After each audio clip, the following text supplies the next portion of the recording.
এবার সামার শুরু হওয়ার পর আজকেই প্রথম আমরা মাঠে আসলাম একটু খেলাধুলা করতে। ছেলের ফ্রেন্ড ছিল, ওকে নিয়ে এসেছি আমরা, আমার বর আমি সবাই এসেছি। তো এখানে পিকেল বল খেলার জন্য কোর্ট আর হচ্ছে বাস্কেটবল, আর অন্য সাইডে সকার আর আরও কিছু মাঠ আছে।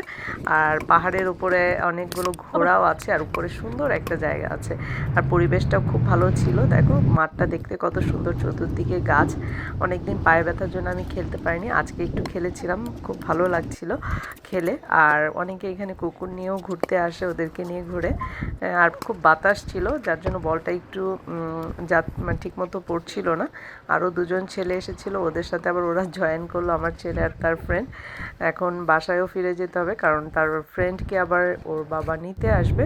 তো খেলা শেষ করে আমরা চলেও যাচ্ছি। ওই দেখো ওই পাহাড়টা ধরে যে রাস্তাটা উপরে দিয়ে গেছে, ওইখানেই মাঠ। খুবই সুন্দর একটা পরিবেশ, ভালো লাগলো অনেক দিন পর খেলতে এসে। এখন প্রায়ই আসা হবে, সামার শুরু হয়ে গেছে। আর সবাই খুব ভালো থাকবে, আবার কথা হবে।